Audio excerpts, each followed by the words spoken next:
Good. Hello, and welcome to the Great Gatsby project. With Sasha. And Jonas. We had to do a presentation on the setting in The Great Gatsby, written by F. Scott Fitzgerald.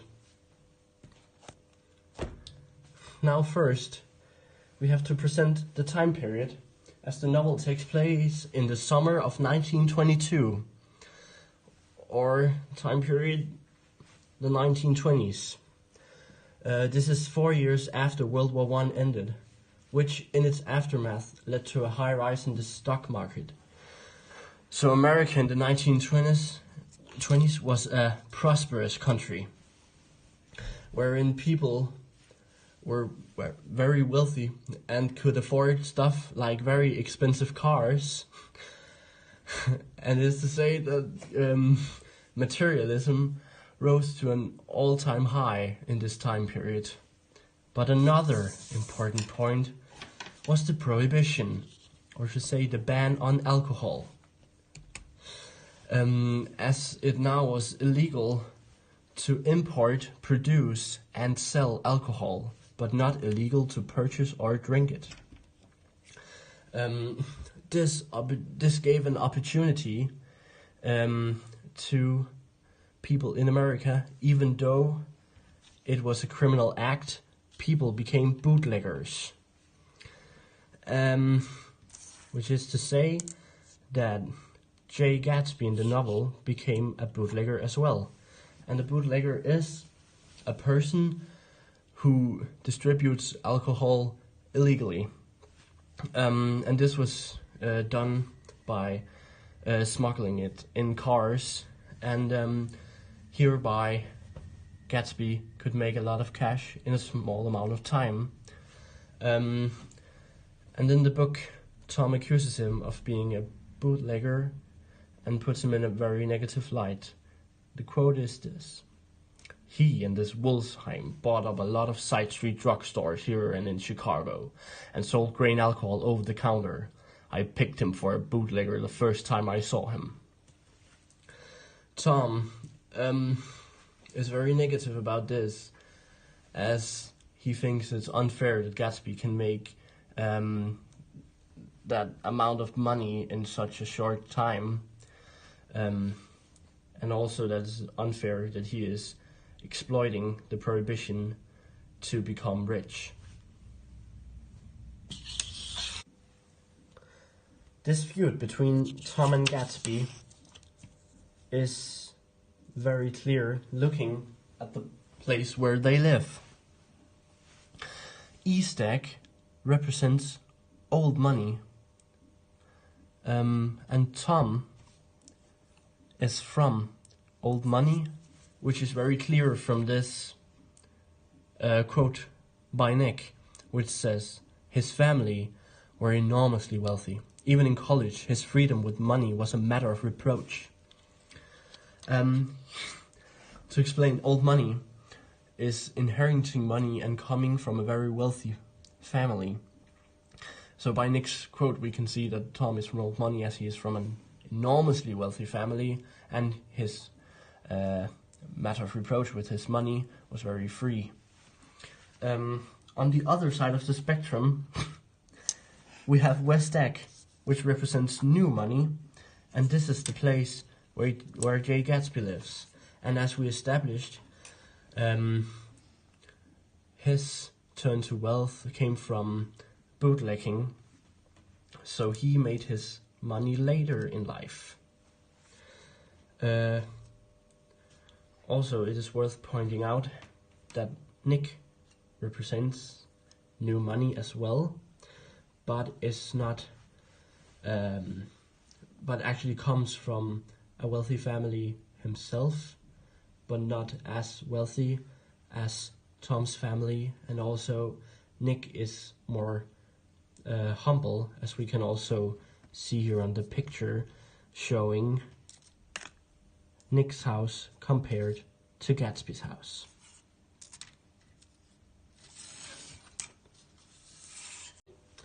To clearly see this difference between new and old money, we can look at Gatsby's house first, which is described by Nick as being: "The one on my right was a colossal affair by any standard. It was a factual imitation of some Hotel de Ville in Normandy with a tower on one side." The picture we see here of Gatsby's house is the picture of the Hotel de Ville in Normandy, and as it is very clear, Gatsby's house here is colossal, as described by Nick. Almost looks like a castle, and also by imitating a hotel, he is imitating wealth, and thereby his house is very flashy, as well as his suit, which is pink, is also very flashy. On the other hand, we have Tom and Daisy's mansion, described by Nick as being a cheerful red and white Georgian colonial mansion overlooking the bay. The mansion here is still grand, but it's described as cheerful instead of colossal. And it's also very clear from the picture, which is a fan art of Tom's mansion here, that it's very grand still. It's not colossal. It's clearly a rich person's house, but it's more modest, as the old money would still be rich, but more modest than the flashy new money. But it's also very clear that Gatsby's house is an eye-catching affair, and less noteworthy is Tom's mansion. On the contrary of the two eggs, we have this poor area, which is called Great Valley, that is located between New York and the two eggs. Great Valley is described by Nick in this quote: "Where ashes take the forms of houses and chimneys and rising smoke, and finally with a transcendent effort of ash-gray men who move dimly and already crumbling through the powdery air." When Nick says that the people here are moving dimly and crumbling, it gives the feeling that they kind of haven't achieved anything, or if they tried to achieve something, they might have broken their backs trying to, and also they are described as ash, where we know that ashes is the byproduct of something that has burned up. It could symbolize that the shadows here are left of the American dream, that the American dream itself has been taken from them and has been burnt from them, that the people do not believe that anything is possible anymore, and that this place could be a failed American dream. Here in Grey Valley, Nick notices a billboard sign with a pair of gigantic eyes, gigantic blue eyes and yellow glasses. These are the eyes of Dr. T.J. Egelberg, and they could symbolize the all-seeing and always watching God, as Nick describes in this quote. "Over the ash heaps, the giant eyes of Dr. T.J. Egelberg kept their vigil." And as vigil means, the noun vigil means is actually to watch something, but it could also relate to religion, which is probably the reason why vigil is used instead of watch. And in as it's portrayed in this quote, God sees everything, repeated Wilson. It's more like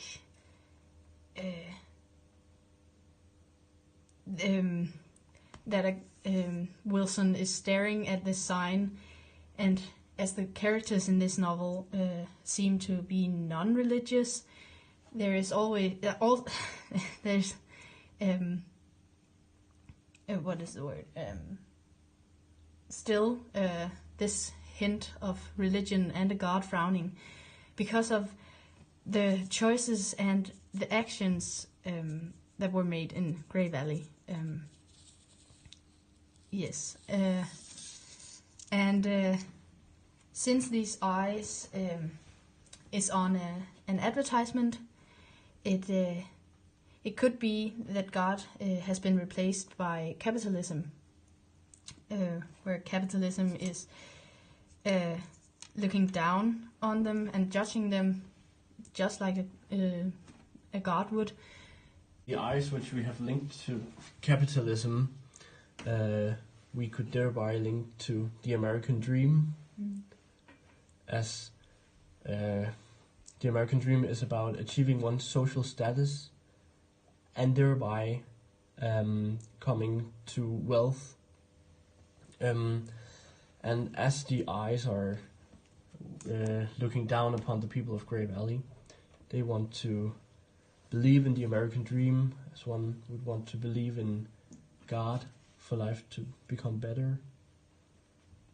But the eyes are looking down upon them, condescendingly reminding them that they will never be able to achieve the social status and wealth that they want.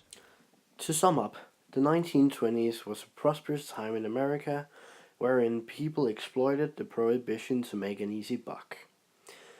People like Gatsby is from new money, which means he made it for himself. People like Tom is from old money, which means he comes from a family of great wealth. It's clear to see through the houses of the two characters which money they are from. While Gatsby is very flashy with his wealth, Tom is not so much. He's more modest. Also, Grey Valley, it's not the greatest place to live. It's filled with downtrodden people, and the American dream is not something you're able to achieve. The billboard with T.J. Eckelberg can symbolize God and capitalism as God, wherein it looks down upon the people and reminds them of the American dream, which they will never be able to achieve. Some people can therefore make a buck for themselves, some inherit money, and others are stuck in their social class. That's all.